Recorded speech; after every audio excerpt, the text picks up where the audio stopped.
37일의 공습. 이라크 전투기 700대 가운데 407대가 격추되거나 불탔고 나머지 수백 대는 살아남기 위해 적국 이란으로 도주했습니다. 100시간의 지상전. 병력 100만을 자랑하던 이라크 군대가 단 4일 만에 무너졌습니다. 역사상 유례없는 기술의 압도였습니다. 그러나 그 압도적 승리의 이면에서 30년의 혼란이 이미 싹트고 있었습니다. 100년 전 영국이 그은 국경선, 1990년 사담 후세인의 오판, 1991년 미국의 전략적 선택. 이 세 가지가 얽히면서 불완전한 승리는 30년의 혼란으로 이어졌습니다. 기술은 전쟁의 승패를 결정할 수 있습니다. 그러나 역사의 방향을 결정하는 것은 전혀 다른 문제입니다. 어떻게 이 압도적인 군사 승리가 30년의 혼란을 불러올 수 있었는지 지금부터 따라가 보겠습니다. 먼저 그 첫 번째, 1991년의 압도적 군사력부터 들여다봅시다. 1991년 1월 17일 새벽, 바그다드 상공에 첫 폭격이 떨어졌습니다. 그날부터 2월 23일까지 정확히 37일, 미국 주도의 다국적군은 매일 밤낮으로 공습을 퍼부었습니다. 결과는 잔혹할 만큼 일방적이었죠. 이라크가 자랑하던 항공기 700대 가운데 407대가 격추되거나 파괴됐었습니다. 일부 조종사들은 살기 위해 적국이었던 이란으로 도망쳤고 그 비행기들은 20년이 넘도록 이란에 억류된 채 돌아오지 못했습니다. 2월 24일, 마침내 지상전이 시작됐습니다.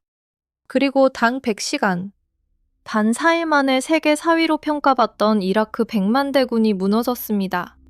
숫자는 더 비현실적입니다. 미군 전투 사상자는 147명, 총 사망자는 292명이었습니다. 반면 이라크는 수만 명을 잃었습니다. 이게 정말 전쟁이었을까요? 전쟁이라기보다 일방적인 해체에 가까웠습니다. 이 전쟁에 참전한 병력의 규모도 짚어볼 필요가 있습니다. 미국은 약 54만 명을 사우디아라비아에 집결시켰고 영국, 프랑스, 사우디를 포함한 35개국이 연합군을 구성했습니다. 인류 역사상 가장 규모 있는 다국적 연합작전 중 하나였습니다. 그런데 이 전쟁이 왜 일어났는지를 이해하려면 시간을 75년 전으로 거슬러 올라가야 합니다. 시간을 75년 전으로 돌려봅시다. 1916년 제1차 세계대전이 한창이던 그 해, 영국과 프랑스는 런던의 한 사무실에서 비밀리에 지도를 펼쳤습니다. 사이크스-피코 협정. 두 외교관의 이름을 딴 이 문서는 오스만 제국의 영토를 자처럼 그어 나누는 합의였죠. 그곳에 살던 사람들의 부족, 종교 역사는 고려 대상이 아니었습니다. 영국이 그은 한 줄이 오늘날 이라크와 쿠웨이트, 시리아, 요르단의 국경이 됐습니다. 문제는 자원, 그리고 그 자원에 접근하는 통로였습니다. 이라크의 페르시아만 해안선은 겨우 58km. 석유를 세계에 팔려면 사실상 쿠웨이트 옆을 지나는 수밖에 없는 구조였습니다. 거기에 더해 루마일라 유전은 이라크와 쿠웨이트 국경 위에 걸쳐 있었습니다. 같은 유전층에서 쿠웨이트 쪽 펌프를 돌리면 이라크 땅 아래의 원유가 함께 빠져나가는 구조였죠. 이란과의 8년 전쟁으로 600억 달러의 빚을 진 이라크에게 이 상황은 이중의 고통이었습니다. 유가를 올려 빚을 갚아야 하는데 쿠웨이트는 오펙 할당량을 초과해 석유를 쏟아내며 유가를 끌어내리고 있었습니다. 석유 한 배럴 가격이 1달러 내려갈 때마다 이라크는 연간 10억 달러의 수입을 잃었습니다. 실제로 1990년 초 쿠웨이트는 오펙 쿼터를 크게 초과해 석유를 생산하고 있었습니다. 유가가 떨어질수록 이라크의 부채 상환은 더 멀어졌습니다. 후세인은 아랍연맹회의에서 공개적으로 쿠웨이트를 경제적 전쟁을 일으키는 나라라고 비난했습니다. 협상은 결렬됐고 전쟁의 분위기가 무르익었습니다. 1990년 8월 2일 새벽 2시, 이라크 30만 군이 쿠웨이트 국경을 넘었습니다. 6시간 만에 쿠웨이트시는 함락됐고 한 나라가 지도에서 사라졌습니다. 사담 후세인은 확신했습니다. 미국은 개입하지 않을 거라고. 그러나 그가 몰랐던 것이 있었습니다. 미국의 손에는 이미 새로운 무기가 들려 있었거든요. 역사적 갈등이 아무리 깊어도 이 한 가지 앞에서는 모든 것이 무의미했습니다. 바로 기술 격차였습니다. 1991년 1월 17일 새벽, 이라크 방공 레이더 화면은 평온했습니다. 하늘은 비어있는 것처럼 보였죠. 그런데 그 순간 바그다드 한복판의 통신본부 지붕이 정확히 한 점으로 꿰뚫리며 무너져 내렸습니다. F-117 스텔스 폭격기.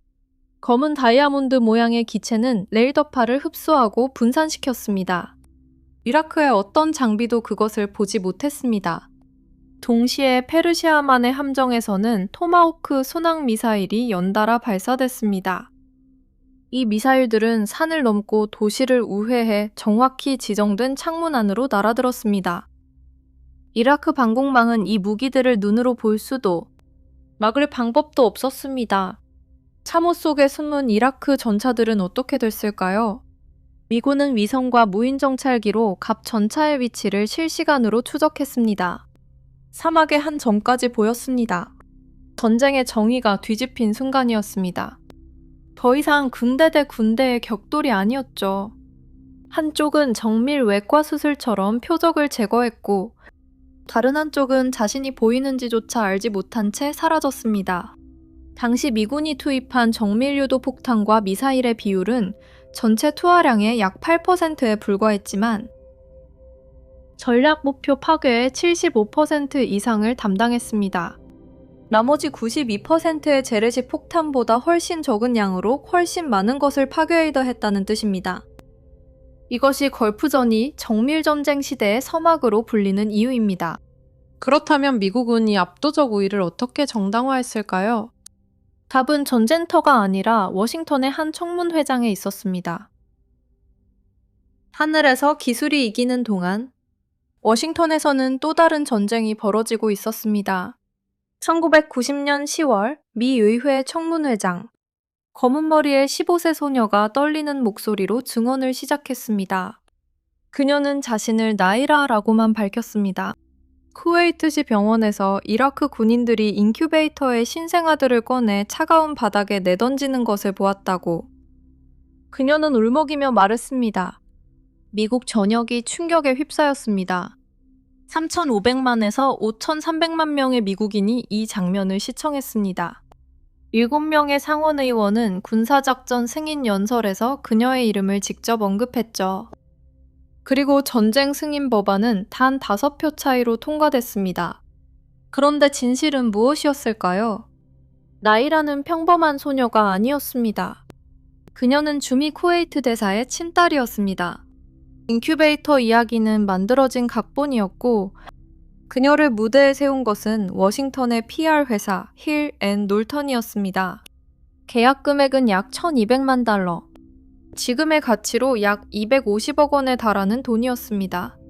한 나라의 의회 표결이 한 회사가 만든 거짓 눈물을 휘둘린 셈이죠. 이 사실이 드러난 것은 전쟁이 끝난 뒤였습니다. 1992년 미국의 저널리스트와 인권단체가 진상을 밝혀냈지만 그때는 이미 전쟁이 끝난 후였습니다. 여론은 이미 역할을 다했고 의회 표결도 돌이킬 수 없었습니다. 민주주의 사회에서 정보가 어떻게 무기가 될 수 있는지를 보여주는 냉혹한 사례였습니다. 이 사건이 보여준 것은 단 하나였습니다. 정보가 어떻게 전달되느냐에 따라 여론이 바뀌고 여론이 바뀌면 의회 표결도 바뀐다는 것입니다. 단 5표 차이로 통과된 전쟁 승인안 아래에는 1,200만 달러짜리 거짓 눈물이 있었습니다. 그런데 이 정치적 정당성을 손에 쥔 미국은 막상 전쟁에서 이기는 순간 뜻밖의 결정을 내립니다. 여론을 등에 업은 미국은 거칠 것이 없어 보였습니다. 그런데 1991년 2월 28일 다국적군 전차들은 바그다드를 80km를 앞두고 멈춰섰습니다. 왜였을까요? 표면적인 이유는 유엔 결의안이었습니다. 결의안의 목적은 쿠웨이트 해방이지 정권 교체가 아니었거든요. 그러나 더 깊은 곳에는 또 다른 계산이 있었습니다. 사담 후세인을 제거하면 이라크가 분열되고 그 빈자리를 이란이 차지할 수 있다는 우려였습니다. 그렇게 되면 중동 석유 통제권의 균형이 무너지죠. 사실 이건 1990년 7월 미국 대사 글래스피가 후세인에게 아랍 내부 분쟁에는 개입하지 않는다고 말한 그 순간부터 이어진 계산이었습니다. 그래서 미국은 후세인을 살려두고 돌아갔습니다. 시아파와 쿠르드족이 그를 향해 봉기했지만 미국은 지원을 약속하고도 손을 거뒀습니다. 그들은 학살당했습니다. 후세인은 이후 이라크 남부 시아파 거주지에 독가스를 살포하고 북부 쿠르드족 마을을 초토화했습니다. 유엔 추산으로 수만 명이 목숨을 잃었습니다. 미국이 멈춰선 80km의 거리는 그 학살이 벌어지는 동안 방관의 거리가 되었습니다. 그리고 12년이 흘렀습니다. 2003년 미국은 다시 이라크로 돌아왔습니다.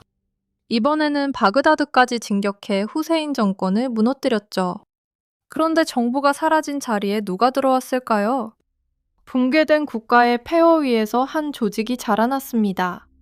이름은 IS.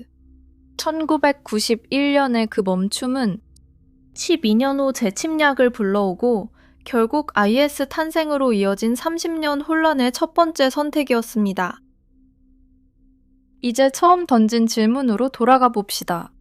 어떻게 100시간의 압도적 승리가 30년의 혼란으로 이어질 수 있었는가? 1991년의 100시간은 끝이 아니라 시작이었습니다. 1993년부터 2003년까지 10년 동안 이라크는 국제 제재 아래 신음했고 어린이 수십만 명이 의약품 부족으로 사망했다는 보고가 이어졌습니다. 2003년 재침략, 정부 붕괴, 종파 갈등의 폭발, 2006년 IS의 탄생, 그리고 시리아 내전, 난민 위기, 유럽으로 번진 테러까지 시간을 따라 한 줄로 늘어놓으면 30년이 하나의 다리처럼 이어집니다. 그 다리의 첫 돌은 1991년 2월 28일 바그다드 80km 앞에서 멈춰선 그 한순간이었습니다. 기술은 그날 이라크 전투기 407대를 격추하고 100만 대군을 무력화했습니다. 그러나 기술로 해결할 수 없는 문제들이 있었습니다. 1916년 영국이 그은 국경선을 다시 긋는 일, 후세인 이후의 이라크를 어떻게 설계할지에 대한 문제, 그리고 전진을 멈춰야 할 순간이 언제인지를 판단하는 일이었죠. 전쟁은 4일 만에 끝났지만 그 4일이 만든 결과는 30년이 지난 지금도 끝나지 않았습니다. 압도적 우위를 가진 자가 가장 어려운 결정을 내려야 할 때 우리는 무엇을 기준으로 멈추고 무엇을 기준으로 나아가야 할까요? 1991년의 사막은 지금도 그 질문을 우리에게 되돌려 보내고 있습니다. 100시간의 전쟁이 30년의 그림자를 만들었습니다. 전투기 407대가 격추된 자리에서 30년간의 분쟁이 자라났습니다. 기술은 적의 레이더를 무력화할 수 있습니다. 기술은 사단을 단 며칠 만에 해체할 수 있습니다. 그러나 기술은 100년 전 그어진 국경선을 지우지 못했고 전진을 멈춰야 할 자리와 계속 나아가야 할 자리를 가르쳐주지도 못했습니다. 역사는 이렇게 묻고 있습니다. 우리가 가진 가장 강한 무기가 가장 큰 책임을 짊어지지 못할 때 그 무기는 누구를 위한 것이었는가? 영상이 재밌으셨다면 구독과 좋아요 부탁드립니다. 다음 영상에서 만나요.